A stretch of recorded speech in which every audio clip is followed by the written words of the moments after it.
எடப்பாடி முதலமைச்சராகிறார். திமுக உடைய சட்டமன்ற உறுப்பினர்கள் ஆதரவு கடிதம் ஆளுநரிடம் கொண்டு சேர்ப்பிக்கப்பட போகிறது இன்றோ நாளையோ.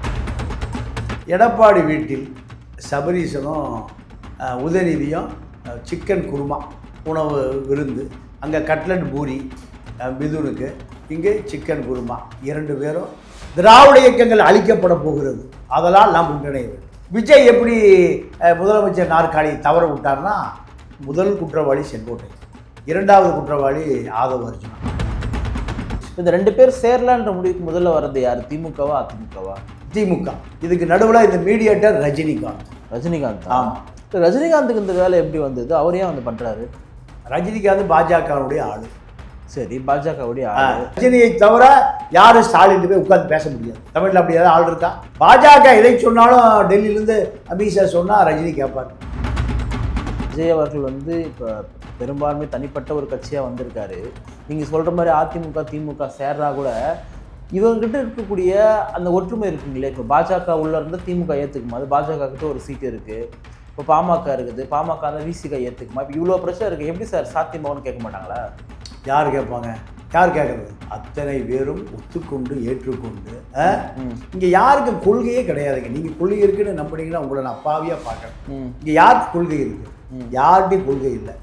எல்லாம் 200 கோடி 300 கோடி 100 கோடி 50 கோடி வாங்கி கொண்டு கூட்டணி கட்சிகளாக திமுக சொல்கிறத அவங்க அந்த கூட்டணி கேட்கணும். இங்கே அதிமுக சொல்கிறத இதை கேட்கணும். அவ்வளோதான். இதில் கொள்கை இருக்குன்னு நீ நம்பினீங்கன்னா உங்களை போல ஏமாளி உலகத்திலே இல்லை.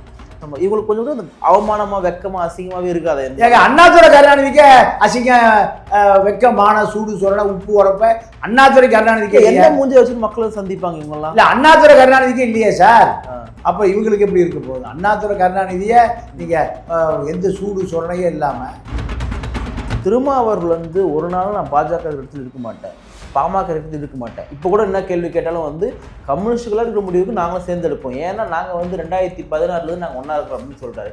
எப்படி அந்த ஒரு மனுஷன் எப்படி ஒத்துப்பார்? 2 சீட்டு இருக்குது, அந்த 2 சீட்டை இருந்தே ஆக வேண்டிய கட்டாயம் ஆச்சாங்க.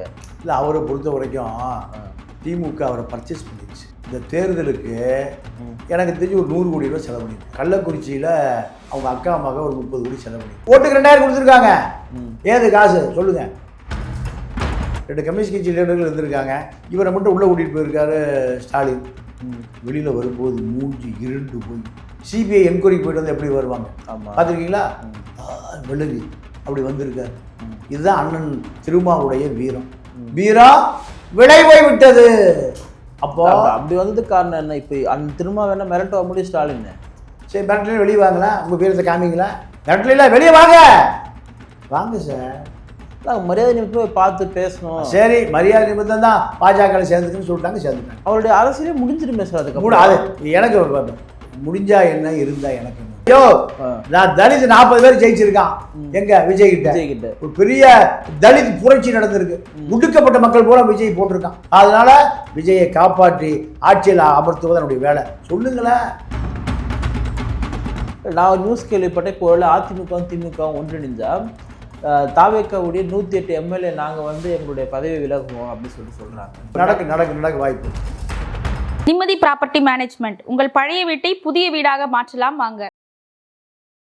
வாய்ஸ் ஆஃப் நம்மளுடைய பார்வையாளர்களுக்கு வணக்கம். இன்றைய சிறப்பு நேர்காணலில் முன்னிந்திருப்பவர் மூத்த பத்திரிகையாளர் திரு தமிழா பாண்டியன் அவர்கள். சார் வணக்கம். வணக்கம். அதிமுகவும் திமுகவும் கூட்டணி அமைச்சு விஜய் அவர்கள் வீழ்த்த போறார் அப்படின்றது ஒரு பொய்யான ஒரு செய்தி. அதெல்லாம் பரப்பி விட்டாங்கன்னு சொன்னாங்க. ஆனால் இப்போ அதெல்லாம் கிடையாது, உண்மைன்னு சொல்கிறாங்களே. என்ன நடக்குது அங்கே? எடப்பாடி முதலமைச்சராகிறார். திமுக உடைய சட்டமன்ற உறுப்பினர்கள் ஆதரவு கடிதம் ஆளுநரிடம் கொண்டு சேர்ப்பிக்கப்பட போகிறது இன்றோ நாளையோ. அப்படிங்களா? ஆமாம். எடப்பாடி மகன் மிதுன் கோபாலபுரம் வீட்டுக்கு, சரண்டாப் ரோட்டுக்கு விருந்து உண்டு விட்டு வந்து விட்டார். இதற்கு பதிலாக எடப்பாடி வீட்டில் சபரீசனும் உதயநிதியும் சிக்கன் குருமா உணவு விருந்து, அங்கே கட்லட் பூரி மிதுனுக்கு, இங்கே சிக்கன் குருமா, 2 பேரும் திராவிட இயக்கங்கள் அழிக்கப்பட போகிறது. அதனால் நாம் ஒன்றிணைய வேண்டும். திராவிட இயக்கங்கள் அளிக்கப்படுகிற காரணத்தால் 2 திராவிட கழகம் ஒன்றுபட வேண்டும். இதுதான் 2 பேருடைய முக்கிய கொள்கை. விஜய் எப்படி முதலமைச்சர் நாற்காலி தவற விட்டார்னா, முதல் குற்றவாளி செங்கோட்டையன், 2வது குற்றவாளி ஆதவ அர்ஜுனா. செங்கோட்டையனுக்கு அரசியல், சித்தாந்தம், வேதாந்தம், கொள்கை, கோட்பாடு எதுவுமே தெரியாது. ஆனால் 9 முறை எம்எல்ஏ. என்ன காரணம்னா, செங்கோட்டையனுடைய தனிப்பட்ட ஈகோ, பழிவாங்கும் குணம். யாருக்கு மேலே? எடப்பாடி மேலே. எடப்பாடி ஆட்சிக்கே வந்து விடக்கூடாது. தன்னுடைய தனிப்பட்ட பழிவாங்கல் குணம் மூலம் விஜய்க்கு தவறா வழிகாட்டி விஜய் ஆட்சியை இழந்துட்டார். ஆதவர்ஜுனா சபரீசனை பழி வாங்கணும், திமுக வந்துவிடக்கூடாது. அதற்காக திமுக எடப்பாடியோட கூட்டு சேரும். இப்போ அதிமுகவும் திமுகவும் எதிரே இருக்கிறதுனால தான் மக்கள் 2 கட்சிக்கு மாறி மாறி ஓட்டு போட்டுருந்தாங்க. ஆமாம். இப்போ 2 பேர் சேர்றாங்க அப்படின்னா இது எப்படி சார் நடக்கும்னு கேட்க மாட்டாங்களா? என்ன எப்படி நடக்க வாய்ப்பு இருக்குது? இது நடக்கவே நடக்காதுன்னு கேட்க மாட்டாங்களா மக்கள்? மக்கள் கேட்பாங்க. கேட்டு ஆளுநர் பதவி பிரமாணம் பண்ணி வைக்க போகிறாரு, எடப்பாடி முதலமைச்சர் வர போகிறாரு. மக்கள் அதை ஏற்றுக்கொண்டு தான் ஆக வேண்டும். இதுதான் ஜனநாயகம். யார் பெரும்பான்மையோ, நீங்கள் ஆளுநர்கிட்ட யார் 112க்கு மேலே கொடுக்குறாங்களோ அவர்களை ஆட்சி அமைத்தணும்ல. அதுதானே ஜனநாயகம். அதுதானே ஜனநாயகம். அதுதான் அப்போ அதான் 2 பேரும் சேர்ந்து கொடுக்குறாங்க. நேற்று வரைக்கும் ஸ்டாலின் சொல்றாரு, நாங்கள் எந்த இடையூறும் பண்ண மாட்டோம், தாவேக்க வந்து ஆட்சி வர்றதுக்கு நாங்கள் எந்த குறுக்கோளெல்லாம் பயன்படுத்த மாட்டோம், மக்கள் முடிவு பண்ணியிருக்காங்க, அதுக்கேற்ற மாதிரி நாங்கள் இருந்துக்கிறோம் சொல்றாரு.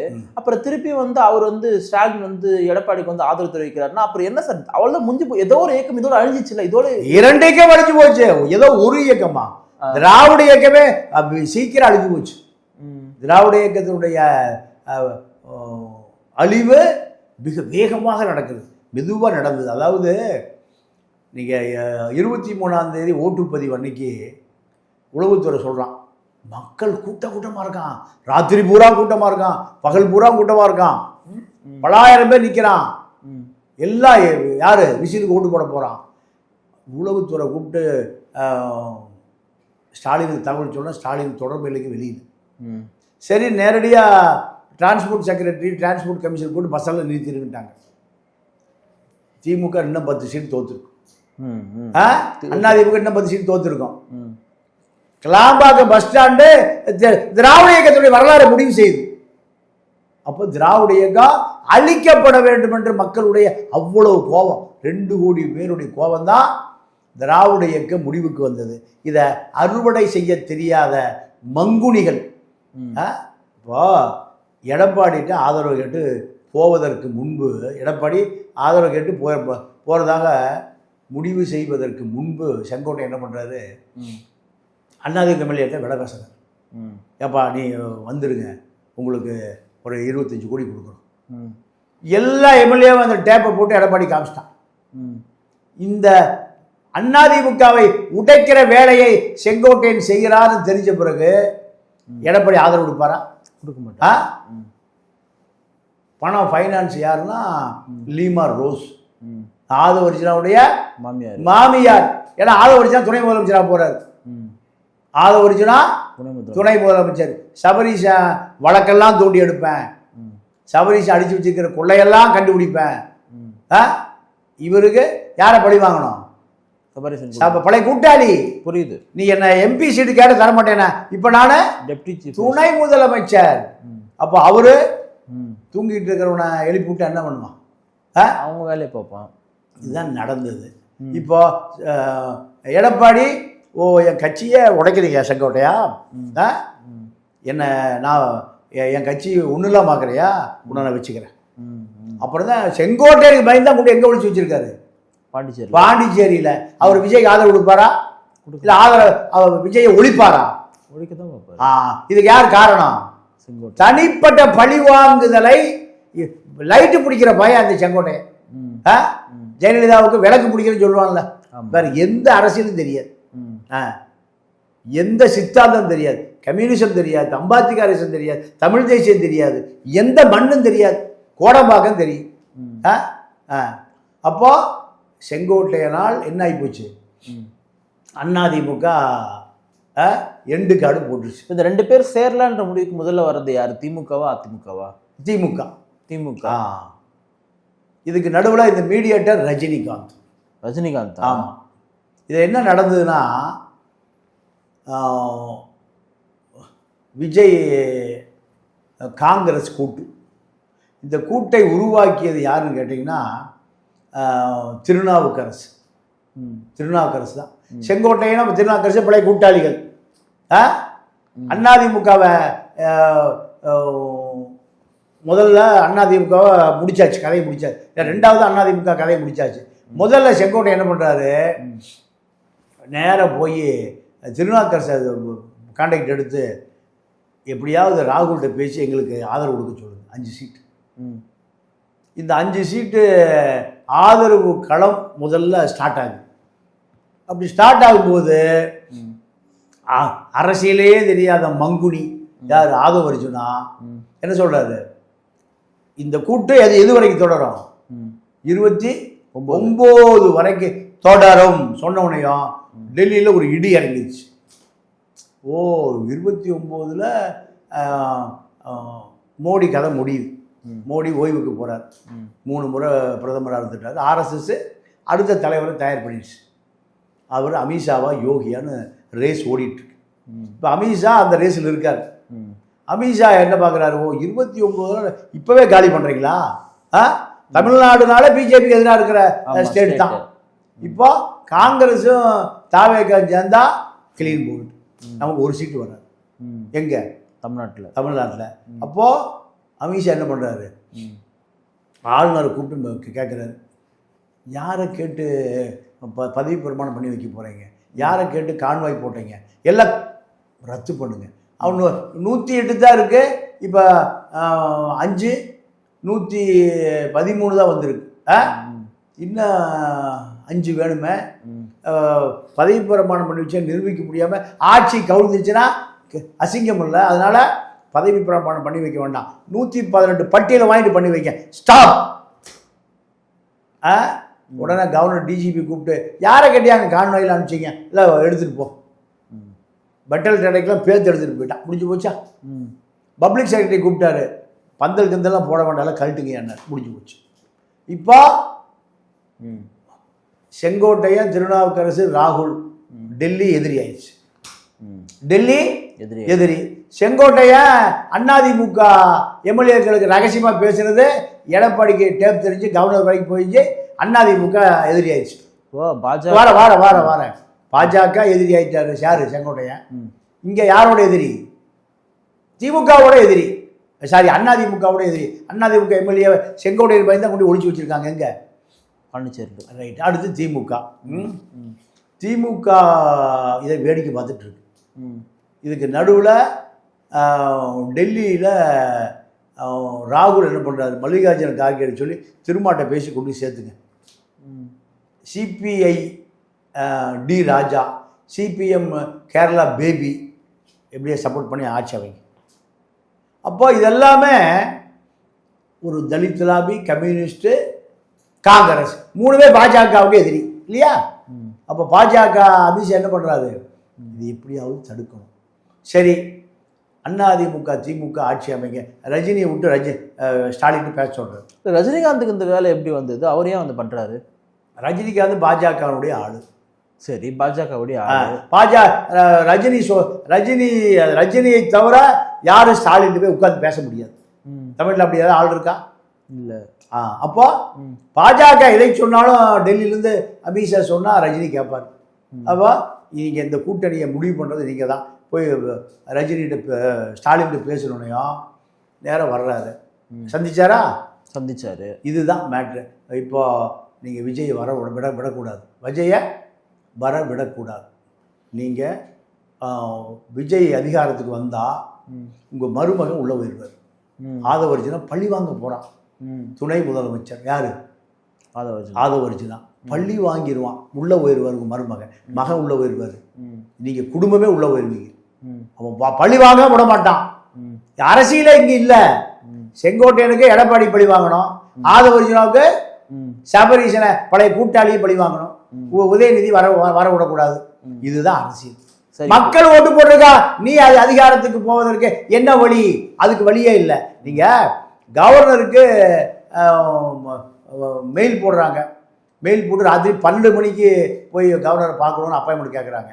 சரியா? எல்லாம் சரி.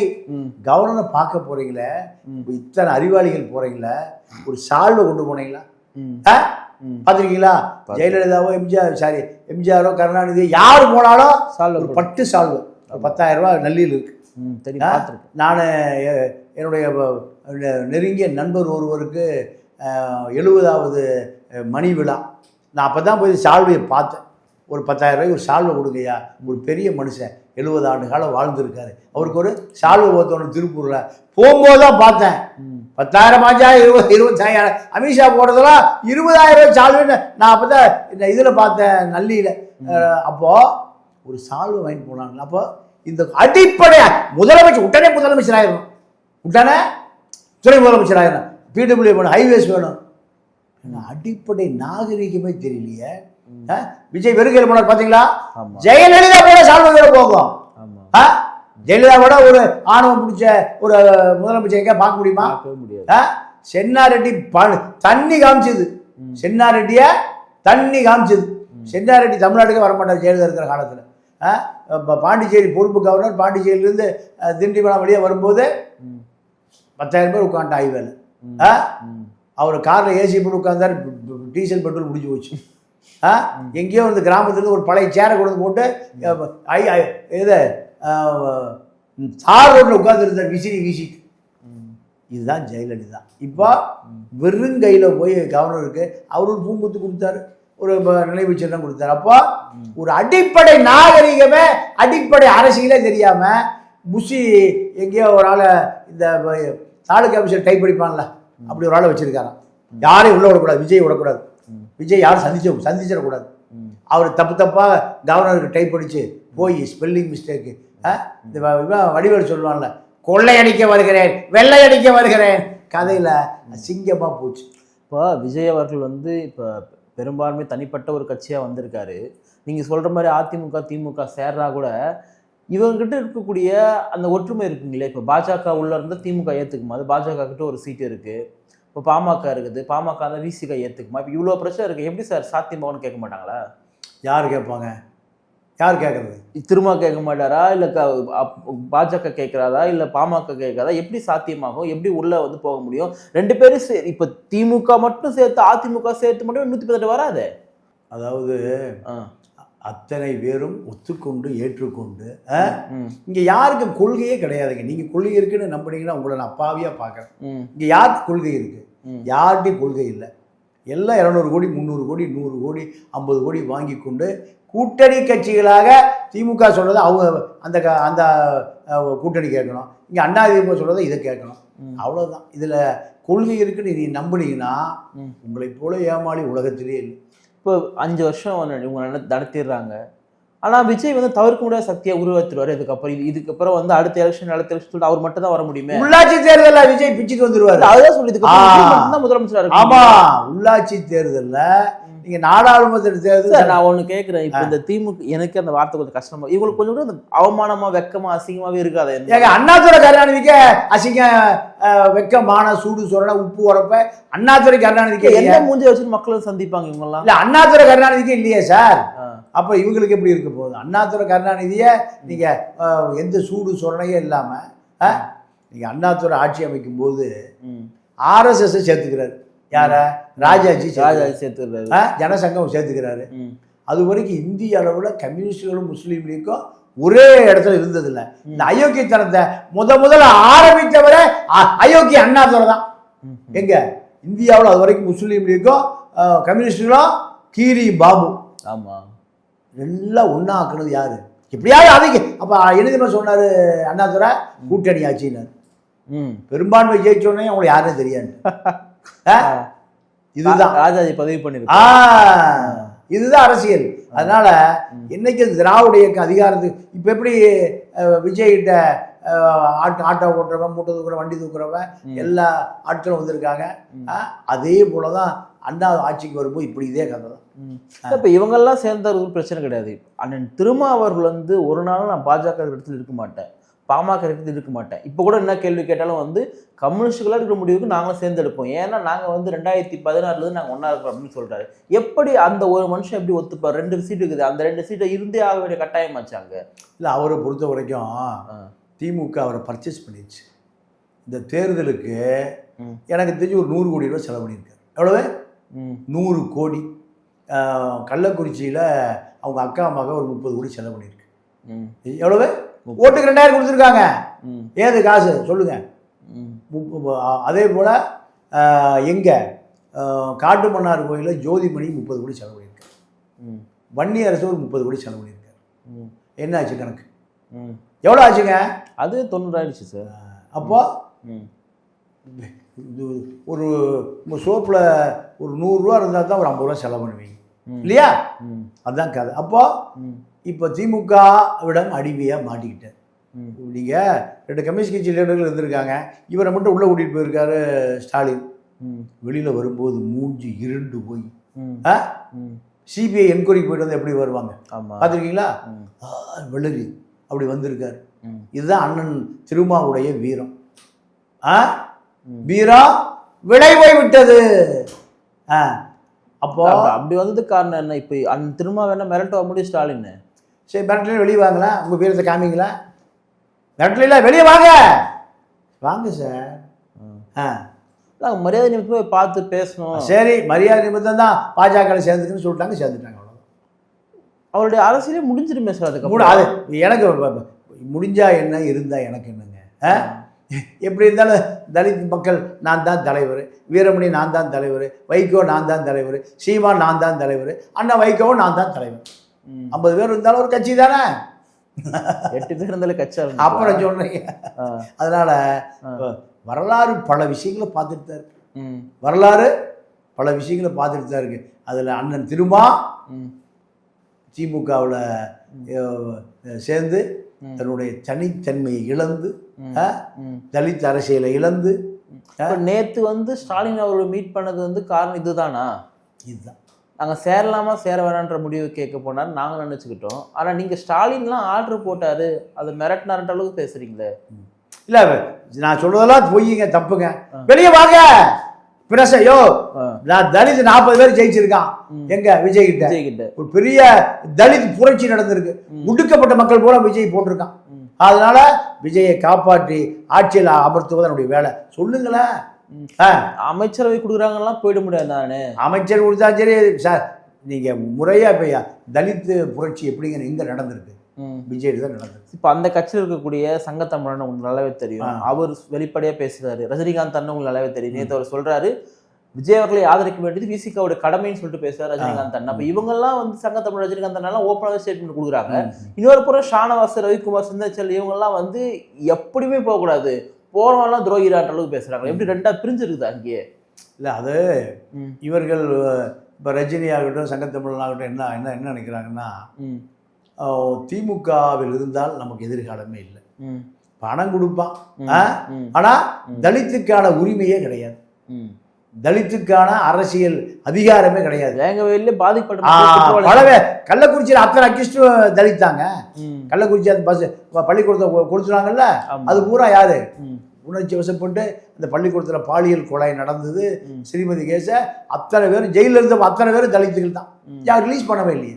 ஏங்க மதுரையில் உங்களால கொடியேற்ற முடிஞ்சுதா? முடியல. கள்ளக்குறிச்சியில் கொடியேற்ற முடிஞ்சுதா? அப்புறம் ஏங்க அங்கே இருக்கீங்க?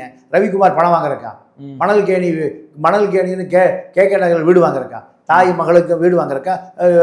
தலித் செத்தான் மணந்துன்னா சொல்லுங்க. தலித் எழுத்தாளர் என்ற போர்வையில திமுக எழுத்தாளராக இருப்பதற்கா இவ்வளவு தலித் தியாகம் பண்ணான்? ஏன் ரவிக்குமாரை பார்த்தா பயப்படுறீங்க? ஸ்டாலினை பார்த்தா பயப்படுறீங்க? ரவிக்குமாரை பார்த்து 25 வருஷம் பயப்படுறாரு. ஏங்க நீங்க புதுசா இப்பதான் போறது மாதிரி கேட்குறீங்க? அம்பேத்கர் விருது இருக்க சார் கேட்கறது பதில் சொல்லுங்க. அம்பேத்கர் விருதுக்கும் ஹிந்து ராமுக்கும் என்ன சம்பந்தம்? ஒரு சம்பந்தம் கிடையாது. யார் கொடுக்க சொன்னது? ரவிக்குமார் தான் கொடுக்க சொன்னார். ரவிக்குமாருக்கு மீண்டும் எம்பி சீட் கொடுக்கணும்னு அடுத்த கொடுத்ததே ஹிந்து ராம் தான். இல்ல அப்படி பார்த்தா பெரியாருக்கு சிம்புக்கு என்ன சம்பந்தம்? வீரமணி பெரியார் விருதை வந்து சிம்புக்கு கொடுத்தாரு. வீரமணி பெரியார் தொண்டன் நீங்க நம்பினீங்கன்னா அதுக்கு நான் நம்பல சார். யாரும் நம்புறது இல்லை. தலைவர் அதாவது நீங்கள் பெரியாரோடு முடிஞ்சு போச்சுங்க. நீங்கள் இன்னும் பெரியார் ஒரு 3 பேர் தான் பெரியார். கோவை ராமகிருஷ்ணன், குளத்தூர் மணி, ஆரிச்சாமி. ஜெயலலிதா கொண்டு வந்து இப்போ சமூக நீதி காத்த வீராங்கனையான்னு பட்டம் கொடுத்து சொத்தை காப்பாற்றுறதுக்கு அவர் ஒரு அரசியல் பண்ணிட்டு இருக்காரு. அவரை போய் நீங்கள் பெரியாரோட கம்பேர் பண்ணீங்கன்னா, அம்பேத்கரோட பசவனை கம்பேர் பண்ணீங்கன்னா, அம்பேத்கரோட ராமவிலாஸ் அத்வாலே கம்பேர் பண்ணீங்கன்னா அதுக்கு நான் என்ன பண்ணுறது? உங்களுக்கு தெரியலன்னு அர்த்தம். அம்பேத்கர் ராமவிலாஸ் பஸ்வான் ஒன்னா, யாரும் அம்பேத்கரோட ராமவிலாஸ் அத்வாலே ஒன்னா, அம்பேத்கர் தொண்டை பூரா ஆர்எஸ்எஸ்ஸா போயிட்டான். விசிகால இருக்கிறவங்களாம் வாழும் அம்பேத்கர் திருமான்னு போடுறாங்களே. அதான் அது யார் வேணா போட்டுக்கலாம், அது தப்பு இல்லை. இப்போ நான் உங்களை கூட சொல்லலாம், நீங்கள் ஒரு பெரிய சட்ட அறிஞர்னு சொல்லிக்கலாம், அம்பேத்கர் போட்ட பக்கத்தில் இருக்கு அப்படி சொல்லிக்கலாம். அதனால அது யாரு வேணா சொல்லிக்கலாமே தவிர அதுக்கு கொஞ்சம் கூட அம்பேத்கரை போல வாழணும், அம்பேத்கரை போல வாழணும். ஆக்ஸ்போர்ட் யூனிவர்சிட்டி நான் போயிருக்கும்போது ஒரு லைப்ரரிக்கு போயிருந்தேன். அப்போ தான் அம்பேத்கர் படித்த லைப்ரரின்னு பார்த்து, அப்போ அங்கே பார்த்தா இப்போ நோபல் பரிசு வாங்கின படம் பூரா வச்சுருந்தாங்க. அதில் அம்பேத்கர் படம் இருந்தது. அப்போ அங்கே இருந்த ஒருத்தர் ஆங்கிலத்தில் வந்து என் மகன்கிட்ட சொன்னார், இந்த லைப்ரரியில் உள்ளே பூட்டிட்டு போக சொல்லிடுவாராம். யார அவன் சாயங்காலமான ஐயோ வெளியே போயா நான் பூட்டணும்னா என்னை உள்ளே வச்சு பூட்டிட்டு போனாராம். அப்போ எத்தனை உலக வரலாறுகளை அதிகமாக படித்த 2 பேர், மார்க்ஸ் ஒன்று, அம்பேத்கர் ஒன்று. அப்போ அந்த தகுதி யாருக்கா இருந்தால் அம்பேத்கரை ஏற்றுக்கலாம். அந்த தகுதி இல்லாதவர்கள் எல்லாம் நீங்கள் அம்பேத்கரோடு பொருத்துவது அம்பேத்கரை செழுமைப்படுத்துவது. இல்லை, இப்போ நீங்கள் சொல்கிற மாதிரி இப்போ திமுகவும் அதிமுகவும் சேர்ந்து எடப்பாடி பழனிசாமி முதலமைச்சர் ஆக்குறாங்கன்னு சொல்கிறீங்க. சிந்தனை செல்வன் எங்கள் அண்ணன் திரும்ப முதலமைச்சர் ஆக்குங்கன்னு சொல்லிட்டு 2 நாளாக வந்து கேட்டுட்ருக்காரு. இப்போ கிட்டத்தட்ட வந்து இப்போ இவங்க ஒன்று பாஜக ஏற்றுக்கிட்டு உள்ளே இருக்கணும், இல்லை வெளில போயிடணும். ஏற்றுக்கிட்டு இருந்தாருன்னா அதோட விசிகாவோட அரசியல் வாழ்க்கை முடிஞ்சிருந்து அதை அவரே விரும்புகிறாரான்னு கேட்குறேன். அப்பா எனக்கு போதும்பா, விசிகா அழிஞ்சாலும் பரவாயில்லப்பா, நான் ஏதோ முடிச்சுக்கிறமா விரும்புகிறார் அவரு. நீங்கள் அதுதானே எதார்த்தம், அதுதானே எதார்த்தம் சொல்லுங்கள். இவ்வளவு தற்கொலை செய்து கொள்வதற்கு ஒப்பானது இந்த கூட்டணி இல்லையா? எல்லாருக்காகவும் முடிஞ்சிச்சு சார். நீங்கள் இதில் பாஜக எம்எல்ஏக்கள் உள்ள இருக்காங்க, பாஜக எம்எல்ஏ, காங்கிரஸ் எம்எல்ஏவை தவிர அத்தனை ஜெயிச்ச விஜய் 108, காங்கிரஸ் 5, இல்லை 113, 113 பேரை தவிர அத்தனை பேர் இந்த கூட்டணியில் இருக்காங்க. பிரேமலதா, சௌமியா, பாஜக, முஸ்லீம் எல்லா கட்சியும் உள்ள இருக்காங்க. இதுதான் கூட்டணி. இதுதான் நீங்க ஆளுநர் கொடுக்க போற பட்டியல். இந்த பட்டியல் தான் மெஜாரிட்டி பட்டியல். இதுல எல்லா கட்சியும் சேர்ந்துருக்கு. இது அண்ணன் திருமா விதி விலக்கு அல்ல. நான் நியூஸ் கேள்விப்பட்ட இப்போ அதிமுகவும் திமுகவும் ஒன்றிணைஞ்சா தாவேக்காவுடைய 108 எம்எல்ஏ நாங்கள் வந்து எங்களுடைய பதவி விலகுவோம் அப்படின்னு சொல்றாங்க. அப்போ அது நடக்கும் இல்லையா? நடக்க வாய்ப்பு இருக்கு. நடந்தால் சட்டசபை நடத்த முடியாது. மீண்டும் தேர்தல் வரும். மீண்டும் தேர்தல் வரும். விஜய் வந்து 200 தொகுதியில் வந்து அச்சுவின் ஜெயிப்பார். அதுதான். நீ இப்போ விஜய் ஆளுநர் மாளிகை முற்றுகைன்னு ஒரு செய்தி வருது. இல்லை, காங்கிரஸோடு சேர்ந்து காங்கிரஸுடைய மாணவர் ஆமாம் இப்படிலாம் செய்தி வருது. இந்த அரசியல் மாற்றங்கள் என்பது எப்படி வேண்டுமானாலும் நடக்கலாம். ஆனால் ஆளுநர் சொல்லிட்டார். ஆளுநர் அருணாஸ் கோஸ்வாமிக்கு ஒரு பேட்டி கொடுத்தார். அதில் சொல்லிட்டார். என்ன சொல்லியிருக்காருன்னா, யார் என்கிட்ட மெஜாரிட்டி நிரூபிக்கிறார்களோ அவர்களுக்கு நான் பதவி பிரமாணம் பண்ணிப்பேன். அதான் என் வேலை, அதான் என்னுடைய வேலை. ஆட்சி யாருது காட்சி யாருதெல்லாம் எனக்கு தேவையில்லை. இந்திய அரசியல் சாசன சட்டம் என்ன சொல்லுகிறதோ அதை நான் கடைபிடிக்கணும். அவ்வளோதான். இதுதான் முடிஞ்சது. எப்போ சார் பதவி இருக்கிற எடப்பாடி? 10ஆம் தேதின்னு முடிவு பண்ணியாச்சு. கேட்கவே ரொம்ப அசிங்கமாக இருக்குது. இல்லை, அது இப்போ தமிழ்நாட்டு அரசியல் அசிங்கம் தானே. நீங்கள் தான் புதுசாக அசிங்கம் நடந்த மாதிரி சொல்கிறீங்க. நாங்கள் இப்போ தானே பார்க்குறோம். இல்லை அதான் உங்கள் தலைமுறைக்கு இப்போ தான் பார்க்குறீங்க. பல அசிங்கங்கள் நடந்த. ஸ்டாலின் தோத்துட்டார் இல்லையா கொளத்தூரில்? ஆமாம். அந்த ஒரு காரணத்துக்காக தான் வந்து சீஃப் மினிஸ்டர் ஆக முடியாது, அதனால எடப்பாடி ஆக்குறாரா? இல்லை, நீங்கள் இல்லை பாஜக கட்டளையிடுகிறது, ஐயா ஸ்டாலின் நிறைவேற்றுகிறார். அண்ணாமலை சொல்கிறான், ஆண்டவன் சொல்கிறான், அண்ணாமலை செய்யறான். ரஜினி சொல்கிற மாதிரி இந்த ஏற்பாடை ரஜினி தான். ஏன்னா அமித்ஷா சொல்லுகிற இந்த திட்டத்தை ரஜினி தான் போய் ஸ்டாலின்ட்டு விவாதிக்க முடியும். ஸ்டாலின்கிட்ட விவாதிக்க முடியும். வேற தமிழ்நாட்டில் மக்கள்லாம் உங்களுக்கு கேள்வி கேட்க போறாங்க. இப்போ ஒரு விஜய் ஆட்சிக்கு வந்துட்டா பாண்டியன் சார் பாருங்க சொன்னதே நடக்கல சொல்லிட்டு கேள்வி கேட்க போறாங்க. இல்லைங்க, அதாவது அரசியலில் காலையில் ஒன்று நடக்கும், மத்தியானம் ஒன்று நடக்கும், ராத்திரி ஒன்று நடக்கும், காலையில் ஒன்று நடக்கும். நான் என்ன நம்ம வெற்றிவேல்னு ஒரு கிளிசோசிய ஊத்துக்குழியில் மரத்து கீழே கிளிசோசி மாற்றிட்டு இருந்தார். இப்போ அவர் தான் விஜய்க்கு ராகன் பண்டிட்னு அவர் கேட்டு அவர் எல்லாம் செய்கிறார். ஒரு சாமி ஒருத்தர் கூட அவர் தான் ஊத்துக்குழியில் கிளி ஜோசியம் போயிட்டு ஜெயலலிதாவுக்கு ஜோசி, சசிகலாவுக்கு ஜோசியம், அப்புறம் தப்பி டெல்லிக்கு போனார், ஆட்டையை போட்டார், நிறைய பணத்தை சிங்கப்பூர் போனார், பொண்டாடி செத்து போச்சு மர்மமாக, ரெண்டாவது பொண்டாடி கேட்ட, இப்படி மர்மமான ஆளுக்கு தான் யாருக்கு ஜோசியது? விஜய்க்கு விளங்குமா? ஆதவ அர்ஜுனா பழி வாங்கிக்கிட்டாரு ஸ்டாலினை. செங்கோட்டையை ஒட்டுமொத்தமாக காலி பண்ணி விட்டார். ஆக மொத்தம் செங்கோட்டையனும் ஆதவ அர்ஜுனாவும் முட்டாள்தனத்தில், அதாவது ஆண்டி குடத்தை தலையில் வச்சு கூத்தாடி போட்டு உடை தாண்டி, இதுதான் வறுமையான மக்கள் ஒரு வாய்ப்பை கொடுத்தான். செங்கோட்டையனுடைய ஈகோ, ஆதவ அர்ஜுனா ஈகோ, ரெண்டு ஈகோல விஜயன் நடுத்தளவு நிறுத்திட்டாங்க. விஜய் 5 ஆண்டு காலம் தாக்கு பிடிப்பாரா, 6 மாதம் தாக்கு பிடிப்பாரா, 1 வருஷம் தாக்கு பிடிப்பாரா என்பதை பொறுத்து தான் சார். இப்போ ஒருவேளை இந்த 6 பேர் இருக்காங்க இல்லையா, இவங்க விசிகா 2, கம்யூனிஸ்ட் சேர்த்து 4, இவங்க ஆதரவு கொடுத்துட்டா இப்போ நீங்கள் சொல்லக்கூடியதெல்லாம் வந்து நடக்காமே போய்டும் இல்லையா? ஆனால் ஒரு நாள் இவங்க ஆதரவு கொடுக்க மாட்டாங்களா? வாய்ப்பே இல்லை. கம்யூனிஸ்டுகளும் அடிமை, விசிகாவும் அடிமை, எங்க அறிவாலயம் அடிமைகள். நிகழ்ச்சியில் பங்கேற்று பல்வேறு கருத்துக்களை பகிர்ந்தமைக்கு நன்றி. நன்றி, வணக்கம்.